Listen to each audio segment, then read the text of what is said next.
After World War II, a massive wave of implicated Germans, including infamous members of the SS and Gestapo, fled Europe to escape Allied justice. Most people know about the routes that took these war criminals across the Atlantic to sanctuaries in South America. We also know that Israeli intelligence relentlessly hunted the most high-profile targets there. Adolf Eichmann, one of the primary architects of the Holocaust, was notoriously tracked down in Argentina, kidnapped, and brought to Jerusalem to stand trial. A massive secondary escape route bypassed South America entirely and led straight to the Middle East, specifically into Egypt, where Army officer Colonel Gamal Abdel Nasser had recently overthrown the monarchy and established a dictatorship. Nasser actively welcomed these fugitives.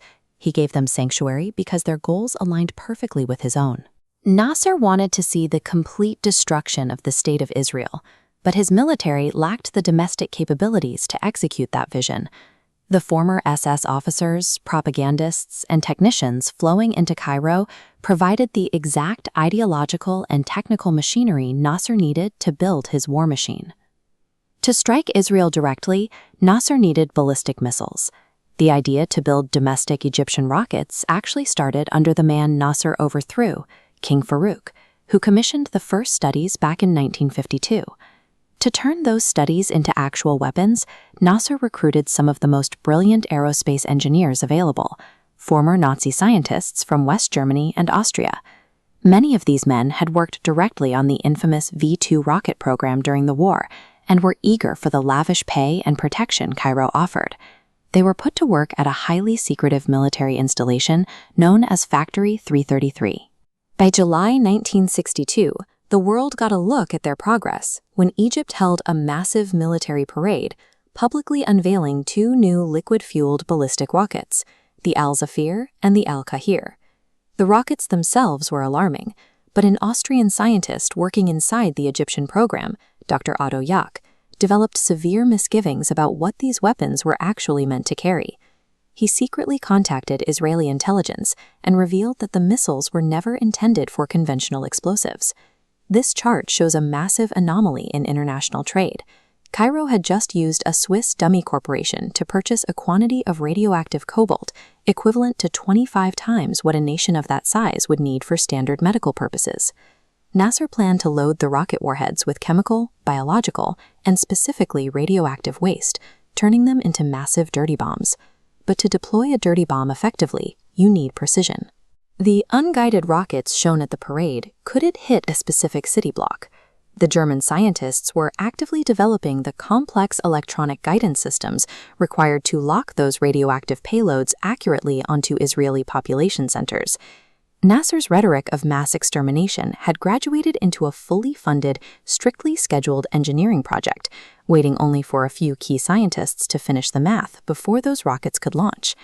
Inside Israel, Mossad chief Isser Harel demanded immediate aggressive action against the Factory 333 program, but Prime Minister David Ben-Gurion was paralyzed by a massive geopolitical constraint.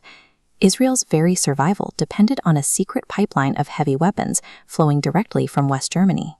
They were actively awaiting critical shipments of armor, like these West German tanks, to defend their borders. Ordering the state-sponsored murder of West German citizens in Egypt carried a massive risk. If discovered, West Germany would likely sever the arms pipeline immediately, leaving the Israeli military critically exposed. Ben-Gurion settled on a strategic compromise. He forbade direct assassinations, instead authorizing a quiet, discreet campaign of intimidation. Since bombing the hardware in Cairo was politically impossible, Mossad would have to selectively target the human capital building it. Harel, however, completely ignored Ben-Gurion's restrictions. In September 1962, Mossad officially launched a lethal, aggressive shadow war named Operation Damocles. The first major strike happened in Munich. Heinz Krug, the director of an Egyptian front company operating in West Germany to source missile parts, suddenly vanished without a trace. Historical accounts suggest a bizarre irony in Krug's fate. He was likely executed outside Munich by Otto Skorzeny, Hitler's former top SS commando leader, who had secretly been recruited to work for Mossad. The campaign quickly escalated to explosives. Mossad mailed a series of highly targeted parcel bombs. One detonated in the office of a lead scientist, blinding his German secretary. Another arrived directly at the Heliopolis rocket factory in Egypt, killing 5 technicians instantly. Then came the direct physical assaults. A vital electronics expert developing the missile guidance systems was targeted in a drive-by shooting in a West German town, narrowly escaping when the gunman missed and sped off in a car. Mossad prioritized a brutal psychological strategy over destroying physical facilities. By targeting the individual scientists, they made the personal cost of working for Nasser too lethal to endure. This sprint of covert terror crashed into a diplomatic wall in Switzerland. 2 Mossad agents were arrested by local police after aggressively coercing the daughter of Dr. Kal Gorky, a crucial guidance systems engineer. The arrest triggered a massive international scandal. The details of the kidnapping and coercion were exposed to the public, laying the entirety of Operation Damocles bare and deeply embarrassing Israel on the world stage. The domestic political fallout was immediate. A furious Prime Minister Ben-Gurion ordered the entire operation shut down at once, forcing Isser Harel to resign his post as Mossad director. On paper, Operation Damocles looked like a catastrophic failure. It fractured vital European alliances, caused an intense diplomatic crisis, and cost Israel its top intelligence chief his career. Despite the political disaster, the psychological terror campaign had already worked flawlessly.